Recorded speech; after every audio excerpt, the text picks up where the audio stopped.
सिद्धेभ्यः ओम नमः सिद्धेभ्यः ओम नमः सिद्धेभ्यः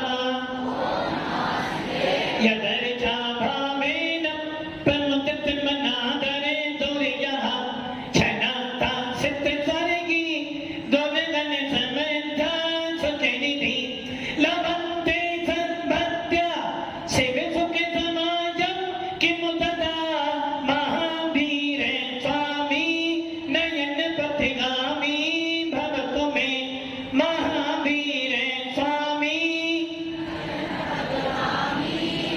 महावीर स्वामी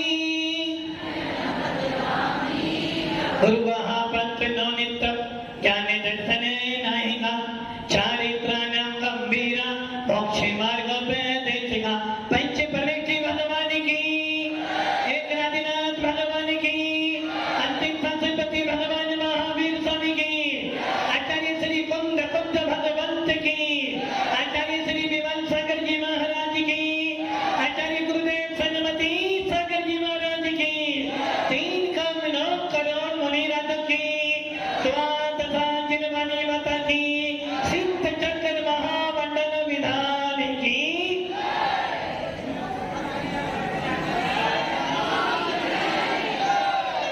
भव्य आत्मा भगवान ने महावीर का शासन चल रहा है और सौभाग्यशाली हो पुण्यशाली हो पूरे विश्व के अंदर आपको तीसरा शासन मिला है जहां सारे दरवाजे बंद हो जाते हैं जहां सारी उम्मीदें टूट जाती हैं जहां कोई भी साथ नहीं देता है वहां साथ देता है भगवान महावीर का शासन सारे दरवाजे बंद हो जाए चिंता नहीं करना सारे व्यक्ति हाथ हटा दें फिक्र नहीं करना और शान से कहना सारे दरवाजे बंद हो जाए कोई चिंता नहीं भगवान महावीर का दरवाजा जैन शासन का दरवाजा वीतराज शासन का दरवाजा सदैव मेरे लिए खुला हुआ है यदि अपने नाम के पीछे जैन लिखते हो यदि अपने नाम के पीछे जैन लिखने का गौरव प्राप्त करते हो यदि मुख से नमोकार मंत्र बोलते हो या सोते समय नमोकार मंत्र का स्मरण करते हो तो ये चिंता करना बंद कर देना कि मेरा क्या होगा बल्कि ये कहना जिसको वीतराज शासन की शरण मिल जाती है उसका बाल बाका कोई भी नहीं कर सकता है भव्य आत्माओं बड़ा पुण्य है आपका जो आपको जिन शासन मिला है जिस जिन शासन में सच्चे देव सच्चे साथ और सच्चे गुरु मिले हैं भव्य आत्माओं किसी भी संप्रदाय में चले जाना किसी भी मान्यताओं में चले जाना हर संप्रदाय कहता है मेरी शरण में आ जा तुझे मैं भगवान बना दूंगा किंतु भगवान महावीर का शासन कहता है भैया मेरी शरण में आना जरूर मेरी शरण में आना जरूर किंतु मेरी भक्ति नहीं करना मेरी भक्ति कर करके इतना पुण्य कमा लेना कि तू भी मेरे जैसा बन जाना भव्य आत्माओं एक दिगंबर साधु एक तरफ और विश्व के सारे संत एक तरफ और सारे संत मिलकर के ही कहेंगे पूरे विश्व के अंदर दिगंबर साधु से बड़ा कोई दिगंबर संत नहीं हो सकता है ये सौभाग्य किसको मिला है दिगंबरों को ही मिला है पूरे विश्व के अंदर कहीं भी चले जाना और यदि आप ये बोलते हो कि हम जैन हैं यदि ये बोलते हो हम जैन तो कहता हाँ ये वो जैन हैं जिनके साधु अपने शब्दों में अपने वचन में अपनी काया में और अपने मन में हिंसा परमो धर्म का नारा लगाते हैं और पालन करते हैं पूरे विश्व का कल्याण जब भी होगा पूरे विश्व का कल्याण जब भी होगा किससे होगा जियो और जीने दो सौभाग्यशाली हो पुण्यशाली हो जो तुमको वीतराज शासन मिला है और इस शासन का बस एक ही काम है इस शासन का मात्र एक काम है कि तुमको तुमसे मिलाते हैं। जिन शासन का, वीतराग शासन का बस एक ही लक्ष्य है, ये शासन तुमको तुम्हारी पहचान दिलाता है, खुद को स्वयं से मिलाता है। और जब तुमको अपनी पहचान हो जाती है तो तुम भी भगवान महावीर के रूप को धारण कर कर परमात्मा बन जाते हो।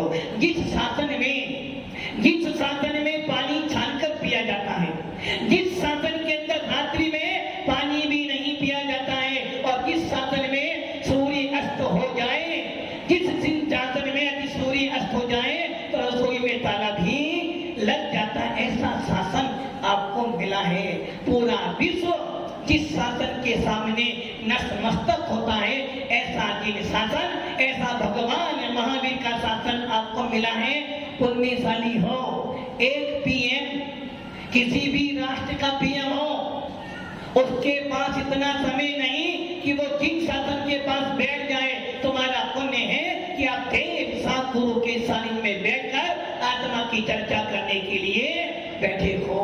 धन दौलत हाथ का मैल है, धन दौलत हाथ का मैल है, किंतु धन दौलत कमाने के लिए चाहिए पुण्य। अब वो पुण्य किससे मिलता है? जिन शासन की भक्ति और सेवा करने से। भव्य आत्माओं, बड़ा सौभाग्य है आपका जो आपको इस शाश्वत पर्व में, इस अष्टानिका महापर्व में, जो साल में 3 बार आता है, फागुन, आषाढ़ और कार्तिक। जिस फागुन में मुनिराज मिल सकते हैं, कार्तिक में मुनिराज नहीं मिलते, जो कि मुनिराज जहाँ चतुर्मास होता है वहीं रहते हैं, और आषाढ़ में चतुर्मास करने जाते हैं, इसलिए साधु मिलना दुर्लभ है। किंतु आत्री वालों का ना जाने कौन सा पुण्य था कि बिना चतुर्मास के भी आपको इतना बड़ा संग मिल गया है। और इसके बाद भी यदि तुम अपने नगर में दूसरे नगर में जाते हो, 1 दिन 2 दिन ठहरते हो, अपने नगर में सिद्धों की आराधना चल रही हो, अपने नगर में विधान चल रहा हो, और फिर भी तुम ना बैठ पाए तो सोच लेना सबसे बड़ा अभागा मैं हूं और कोई नहीं है। भव्य आत्माओं, श्रीपाल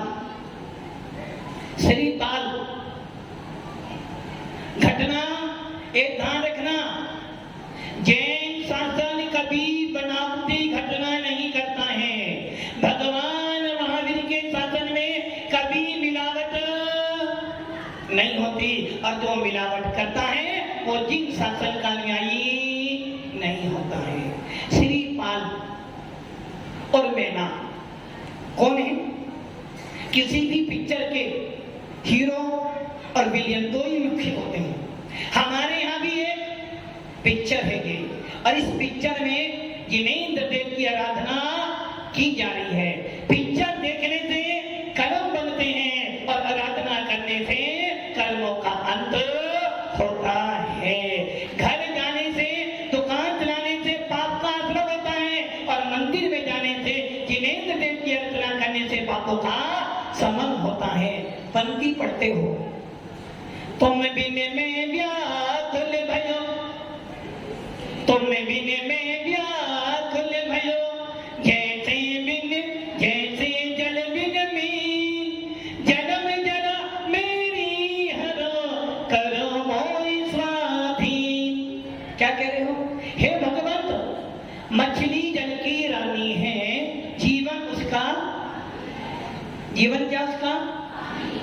यदि मछली को पानी से निकाल दोगे तो मर जाएगी, और पानी मिल जाए तो आनंदित हो जाती है। उसी प्रकार जिनेंद्र देव को मानने वाला, जिनेंद्र देव की भक्ति करने वाला, अपने नाम के पीछे जैन लिखने वाला हर पल सोचता है जिनेर भक्ति भवे भवे। हे भगवान, जिस प्रकार मछली को जल नहीं मिलता तो तड़पती है, वैसी है भगवान, जिस दिन आपका दर्शन नहीं करता हूँ, आपकी पूजा नहीं करता हूँ, मेरी आत्मा भी तड़पती है। और ये ध्यान रखना, जब पेपर आते हैं, स्टूडेंट जब पेपर आते हैं सबसे पहले क्या करते हो? सबसे पहले क्या करते हो? कम से कम नमोकार मंत्र का स्मरण करते हो कि पेपर अच्छा। जब कोई मुसीबत आती है तो सबसे पहले जिनेंद्र देव के पास जाते हो। जब कोई आपत्ति आती है गुरु याद आते हैं, और जब कोई मांगलिक कार्यक्रम करते हो तो सबसे पहले भगवान का नाम लेते हो। ये ध्यान रखना, तुम्हारा भगवान, तुम्हारा आराध्य पूरे विश्व पर भारी है।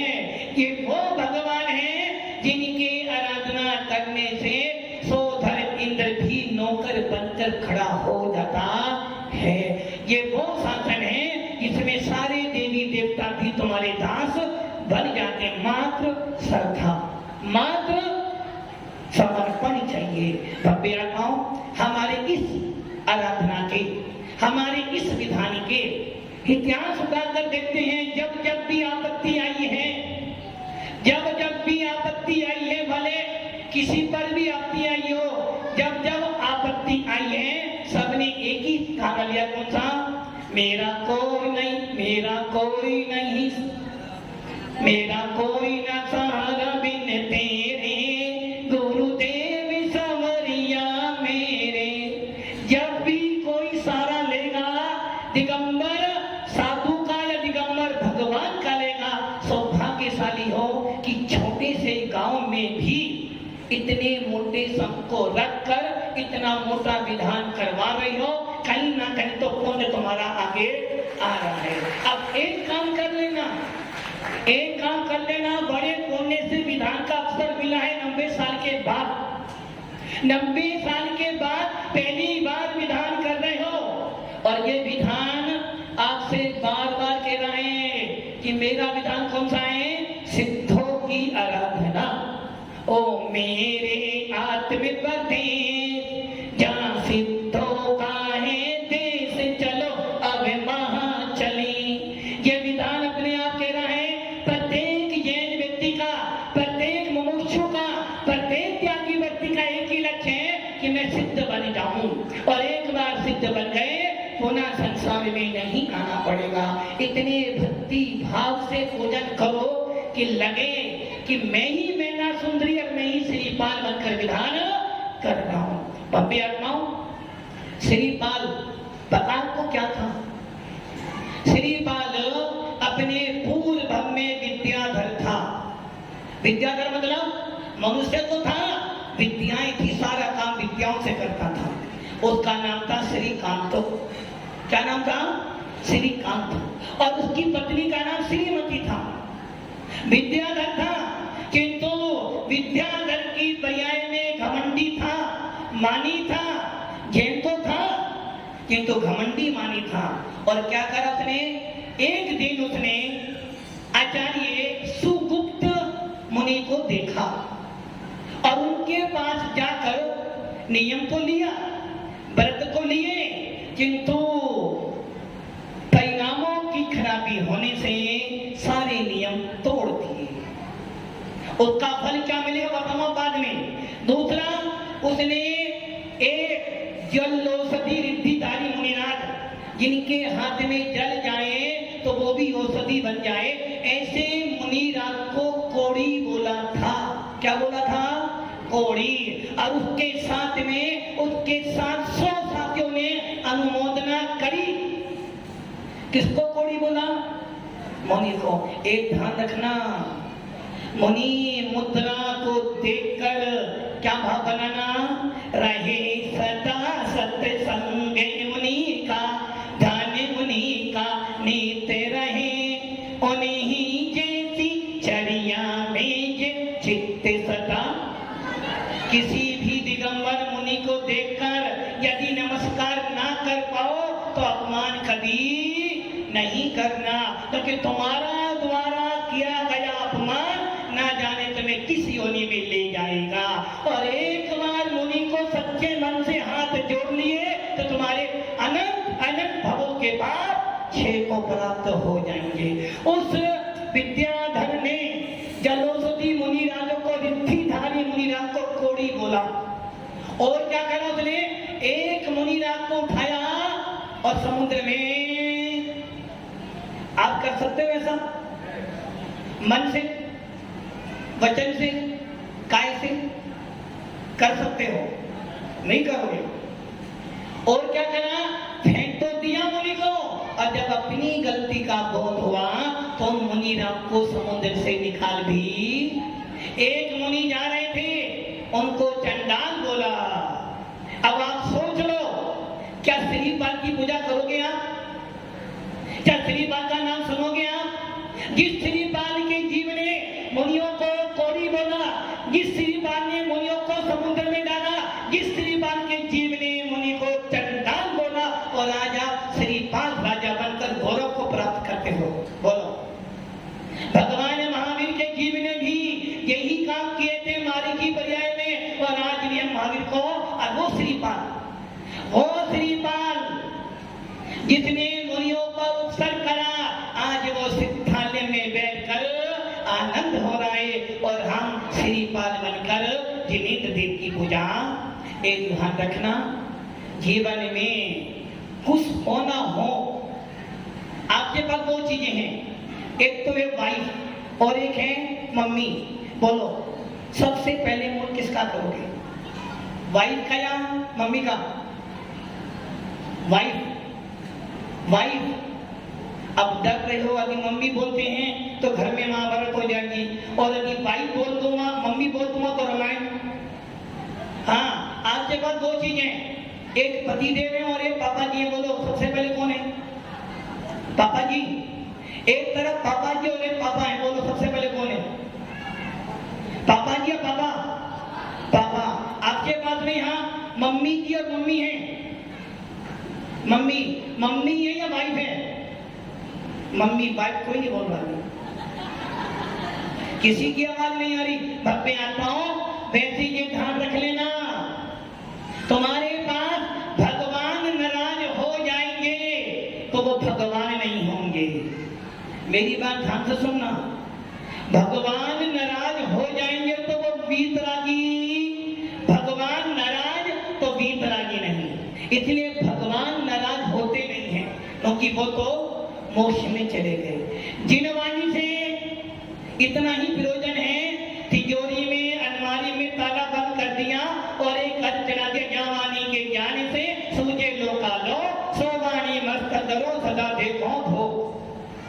एक ध्यान रखना, भगवान रूठ जाएगा, चिंता नहीं करना। जिनवाणी भूल जाओगे, चिंता नहीं करना। और यदि गुरु रूठ गया तो समझना पूरा विश्व तुमसे रूठ जाएगा। गुरु गोविंद दो एक खड़े, काके लाखों पाए, गुरु बलिहारी आपकी गोविंद दियो। श्रीपाल ने भी यही किया, अपने पूर्व भव की पर्याय में, श्रीकांत की पर्याय में गुरु का अपमान किया। किंतु कहते हैं किसी की लाइफ ऐसी होती है जिस लाइफ में किसी की पत्नी खराब हो, किसी का पति खराब हो। यदि पत्नी खराब है तो पति धार्मिक है तो वो उसको धार्मिक बना देता है, और यदि पति खराब हो तो पत्नी उसको धर्मपति बना। वैसे ही मैना जैन थी, देवता गुरु की परम भक्त थी, उसने भी श्रीकांत की पर्याय में बांधे गए सारे कर्मों को श्रीपाल और मैना के साथ मिलकर नष्ट कर दिए, और श्रीपाल मोक्ष में चला गया। भव्य आत्माओं, हम सबको भी सिद्धों की आराधना करनी है। लक्ष्य क्या रखना? आत्मा हूँ, आत्मा हूँ, आत्मा मैं सदा ज्ञायते शोभा भी आत्मा। इसलिए भव्य आत्माओं, परमात्मा मिले हैं, उन परमात्मा को अपनी आत्मा बसाना और आत्मा को निखारना और आत्मा को भगवान बनाना। ओम नमः